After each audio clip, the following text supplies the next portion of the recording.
Salve, salve amigos da história, meu nome é Cláudio Pung e sejam muito bem-vindos a mais um episódio de Batalhas Históricas.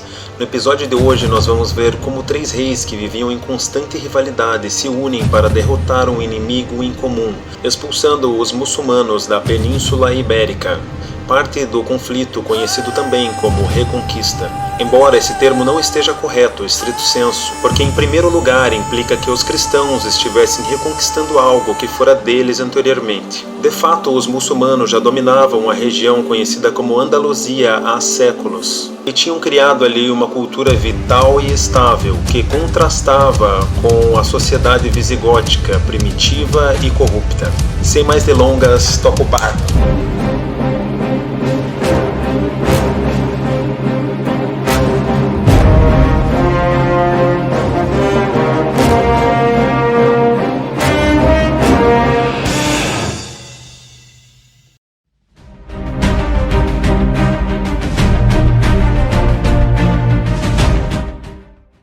Alguns cronistas contam que, no auge da luta, no momento mais vigoroso da batalha, uma cruz deslumbrante apareceu no céu. Outros dizem que São Tiago foi visto pairando sobre o campo de batalha.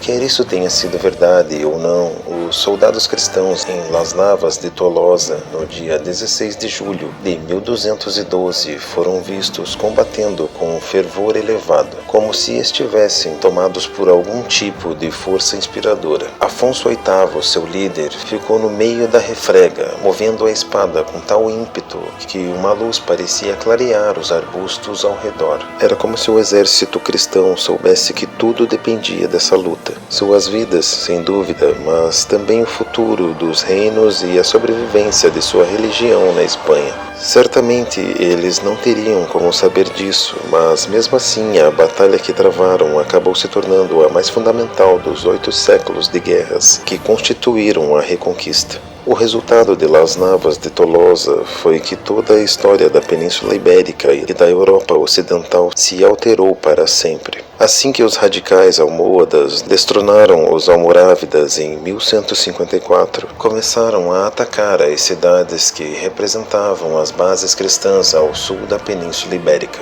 Em 1195, tirando proveito do fato de que os governantes de Navarra, Leão e Castela estavam brigando entre si, eles destruíram a fortaleza fronteiriça de Alarcos, perto de La Mancha, impondo severa derrota aos castelhanos. O jovem rei castelhano Afonso VIII teve sorte de escapar com vida e a derrota parece ter exercido um grande poder transformador sobre ele. Convencido de que sua humilhação nas mãos dos muçulmanos tinha sido castigo de Deus pela vida desregrada que levava, ele jurou endireitar-se e servir a Deus em tudo quanto pudesse. Na verdade, ele prometeu liderar uma cruzada contra os almohadas. Nisso, ele foi apoiado pelo novo Papa Inocêncio III, que estava ansioso para restaurar o orgulho cristão, ferido pela experiência desastrosa da Terceira Cruzada, na qual os cristãos tinham sido fragorosamente derrotados na Batalha de Hattin. No fim de 1211, Inocêncio fez uma proclamação declarando guerra santa na Espanha e ofertando remissão dos pecados a todos aqueles que chegassem a Toledo para se juntar aos cruzados em maio de 1212. Segundo um cronista cristão, as grandes formações de cruzados que chegaram ali, em especial vindas da França, causaram um grave mal, pois mataram judeus e agiram de muitas outras formas reprováveis.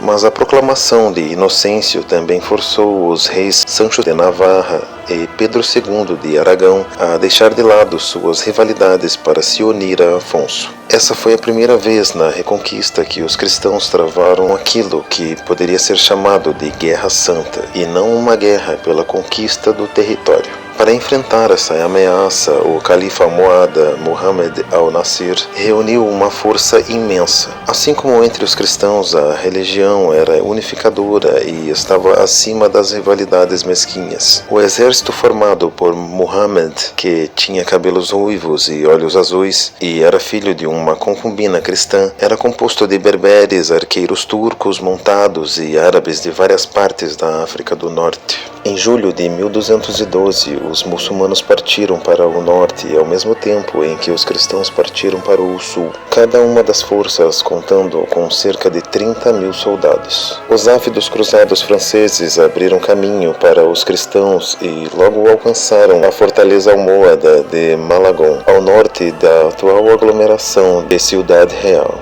Sem esperar pelos aragoneses e castelhanos, eles tomaram a fortaleza e massacraram os habitantes muçulmanos de forma implacável. Ao chegar, Afonso VIII repreendeu os franceses por isso e, no cerco seguinte à cidade de Calatrava, ofereceu aos defensores muçulmanos termos generosos de rendição para que pudessem partir sem lutar, e eles aceitaram. Ofendidos com essa demonstração de compaixão, os cruzados franceses, veteranos das lutas na Palestina, onde quase nenhum auxílio era ofertado aos inimigos derrotados, deram meia volta e foram embora para casa. Quando passaram pelas muralhas de Toledo cristã, receberam dos habitantes, além da acusação de covardia, um bombardeio de alimentos podres e animais mortos. Essa retirada dos franceses só não foi um desastre maior para Afonso, pois, embora tenha reduzido seus contingentes, acabou eliminando também um grupo de cavaleiros desordeiros e desobedientes que vinham desapontando sua campanha. Os cristãos seguiram em direção ao sul até chegar à cordilheira de Sierra Morena, onde perceberam que as forças do califa Muhammad haviam preparado uma armadilha para eles na estreita do vale. Com grande habilidade e em segredo, eles margearam essa armadilha, vieram por trás dos muros e tomaram o controle da parte alta de um planalto arborizado que ficava a aproximadamente 10 quilômetros do vilarejo de Las Navas de Tolosa, a uns 64 quilômetros ao norte da atual cidade de Jaén, na Andaluzia. Era uma sexta-feira, dia 13 de julho. Nos 2 dias seguintes, Muhammad tentou forçar os cristãos a atacá-lo, mas Afonso sabiamente deixou seu exército descansar. Na manhã do dia 16 de julho, então segunda-feira, desencadeou a ofensiva.